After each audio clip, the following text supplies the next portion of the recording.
Howdy. Got it started Texas A&M style, all right?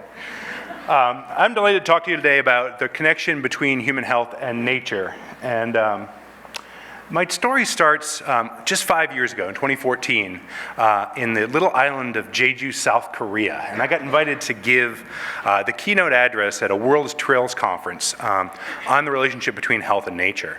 And I'm a physical activity researcher, so I'm like, easy, I'm gonna talk about physical activity, right? This exercise and you get healthy. And then I started looking into it, and this whole body of research comes out on the connection between humans and natural environments and health. And I go, wow, I'm a PhD in public health, I work in health promotion, I don't know this research at all. And it's like this hidden area of research. And so I go back to Hawaii, where I was working at the time, and I tell everybody, man, there's a relationship between being in nature and being healthy. And they're like, why do you think everybody comes to Hawaii?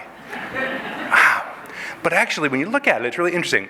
If we look at physical activity research in the mid-90s, that's really where the relationship between health and nature is today.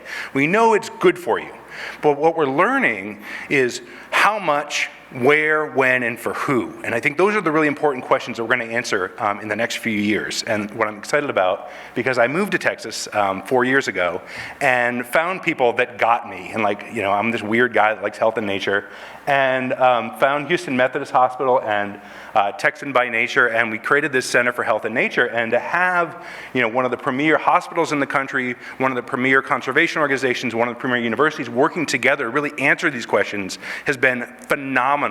And just the people we get to work with, and we're in the second year of this center, but it's something I think is going to explode and hopefully be the world's leading center for health and nature research. So why is this important? Well, let's look at obesity rates. We all know this, right? Look at the US, woo, we're going way up. And England, and really across the world, we're seeing this major increase in obesity. And we kind of know that that's bad, right? And we've said, and what I always said is it's physical activity and it's poor diet, right? But could it be something else? Do we see something else? Well, we see deaths of despair. These are for people lower educated, especially white people in the US. Men with a high school degree or less, shooting through the women going up. A little less if you have a college degree, but we're seeing deaths of despair. So suicide, opioid use, right? What do these things have in common? Why would obesity and suicides and opioid use all go up together? Is it physical activity or is it something else? We also know healthcare expenditures shooting through the roof, right? We're spending more and more money for less and less care, and we're dying earlier. So if we look at public health, and this is the way we kind of look at things, sorry, I'm a professor, if I don't put up a model, they throw me out of the room. We know there's individual behavior, right? And we can talk about you need to do this and that, but really the big thing and the way we move things is the way we build our environments and the way we set things up. And Wendy's going to talk about this at the end of the panel, which will be awesome. But those are the big prime drivers of what happens in society. And we know this is from the CDC, that changing the context to make individual decisions, the healthy decision, is a really important one. And so we look are we encouraging people to be more out in nature or less out in nature with the way we've built our environments, this room being a perfect example. This is incredible data. This scares me because this is not a public health study. This is a marketing study.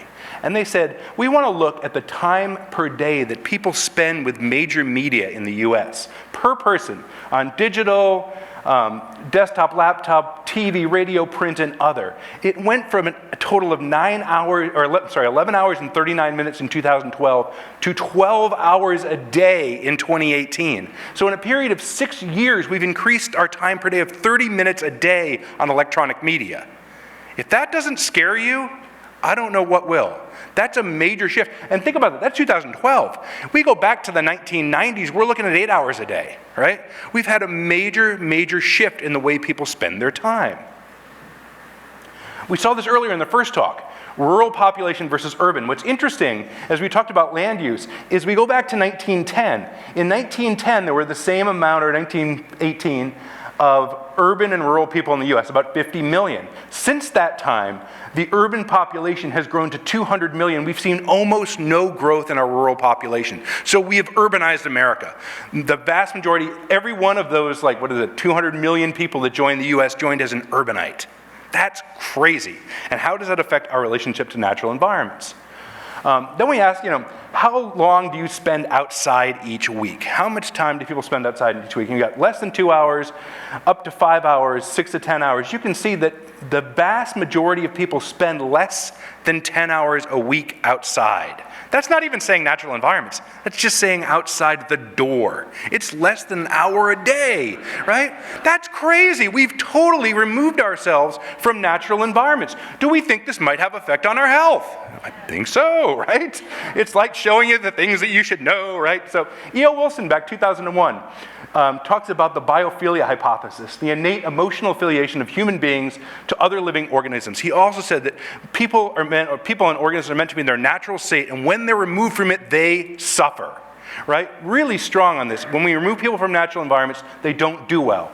This guy, Bob Ulrich, Bob was the pioneer in this. Texas A&M University professor, early 1980s, starts the Center for Health Systems and Design, which I sit in the executive board for, and looked at the relationship between hospital design and nature access. Look, silly little thing, having a window in your hospital room. You recover faster, less time in hospitals, less painkillers, less post-op complications. 1984, we still build hospital rooms with no windows. We know that daylight on patients, less pain, less stress, use of pain medication goes down. Hospital garden research. Hospital gardens can alleviate stress in both patients and their family. Healthcare design research, evidence exposure of natural environments have a positive effect on pain, stress, anxiety, blood pressure, heart rate. There's actually really good research in the hospital environment that exposing patients to more nature is good for them, right? But what about free living? Do we know outside the hospital? Does nature affect, do you feel like this in your meetings or do you feel like this, right? What's the difference and how can we change this? So there's this thing called attention restoration theory. I got a few theories, this is what I get paid for. It just really says that any prolonged mental effort leads to directed attention fatigue. So if we're working on something, we're writing, we're working on a project, we're in our computer screen, we're gonna have some sort of reduced attention span. When we get ourselves outside into a restorative environment, which includes these things, we restore our attention. We can work longer and better if we have some breaks during the day in natural environments. So when we talk about health and nature, it moves everything from what I call the micro to the macro. Micro being sunlight, natural views from your office, walking meetings and lunch outside, brief hikes in the woods or wooded areas, and then longer retreats and vacations. And all these are going to have different effects on people's health as we move through them. So office design. A study among office workers in LED gold certified buildings found that those who have been viewed outside was positively correlated with physical and social well-being. Even just having pictures of nature seems to have this effect. So, and I love being outside and we should be outside, but you can do micro. From microdose, things like pictures and stuff can work. Community gardens. You eat more fruits and vegetables, reduce pesticide, increase physical activity, increase property time. We're working at Houston Methodist to put in a community garden there. It can actually really change the way people work and do that attention restoration within the day. If we know people exercise in environments, people walking in a wooded environment had half the risk of poor mental health in those exercise in natural environments. So if you're going to work out and you go to the gym and you go to a walk in the woods is going to affect your mental health much better, and it improves your attention-directed ability. So these amazing effects that we see over and over and over again in different environments. Being in nature, they took nature delas out for a couple days in natural environments. Less mental fatigue, less irritability and accidents, increased problem solving, increased concentration. So we see these effects over and over again, right? So what do we have to do? What can we do? So this idea of forest bathing in Japan, where you actually bring yourself out, you lie in nature, you experience all of the nature things. And one thing is you can get the effects from pictures and those type of things, but it's the complete package of nature. And one thing we're still trying to unpack, is it the sight? Is it the sound? Is it the tactile feel? Is it the smell? They all seem to contribute in different ways, which is one way that we need actual full nature immersion. The UK has developed a 30 days wild program to get people out. In Scotland, you can now prescribe you can prescribe nature for your patients. And ParkRx America, who we're partnering with, has been looking at having physicians here in Texas prescribe their patients exposure to nature. So we're looking at how do we get a leverage? How do we convince people that even though we know being outside is good for us, we spend less than an hour a day in nature? Macro nature doses. This to me is one of the most fascinating because I think the micro is really important and something we can do day to day. But macro shows short-term memory, lower blood pressure, better concentration, increased creativity, reduced cancer rates, boost immune system, lower risk of death. That's pretty amazing. So this one study, I mean, crazy what you can do.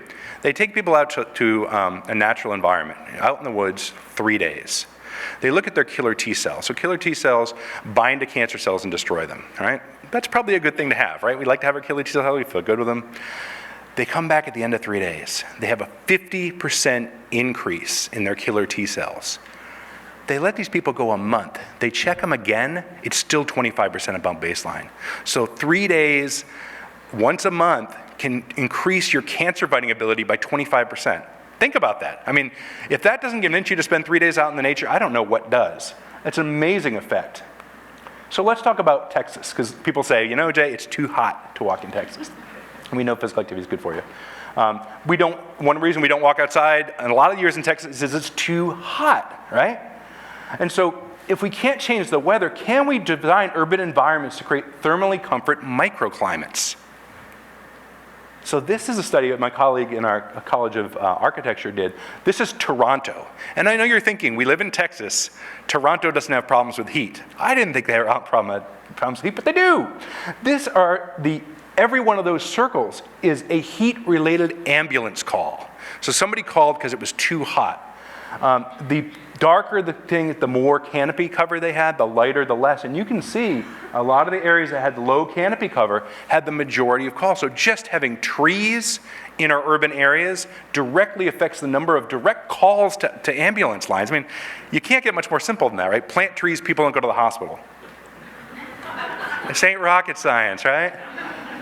This is the other thing we do. We actually do a lot of work. We have this great little sensor that tells you how hot things are. So if your kids are out playing, right, like we love football in Texas, right? And we practice on artificial turf. Artificial turf is one of those things that looks cool, but it's not. So if you measure it, that red there is the heat. That's coming off of artificial turf. You can look behind it, it's blue, that's where the real grass is. So the parents sit over here where it's nice and cool. They watch their kids sweating and wondering why they're complaining. It's because they're sitting on an oven. Right? That's probably not the best thing. We should be designing that so that our kids aren't overheating, that we're not, doing this. I don't want to go play sports. It's too hot. Well, there's ways we can do this through design. So is this achievable? We had a recent study come out of the UK. 2 hours a week in nature significantly improves self-rated well-being. So we actually see an effect. 120 minutes a week makes a measurable difference in how healthy people are. This is 20 minutes a day during the work week, and we can, that's already 100 minutes. So if we can get people outside, if we can have a walking meeting, if we can have access to nature, we can make a huge difference. This isn't saying, let's all move to, the forest and hug trees all day. This is, let's spend 20 minutes outside walking a day or having our lunch outside, and we can have a huge effect on people's health. But it needs to come from the business owners, from the people that run this to say, yeah, it's okay, we want you to get outside. A lot of people feel like, I need to be inside, I can't get outside, I can't do what I need to do. So really, thank you for your attention. We build good environments that don't have trees in the bike path, but appreciate you and thank you.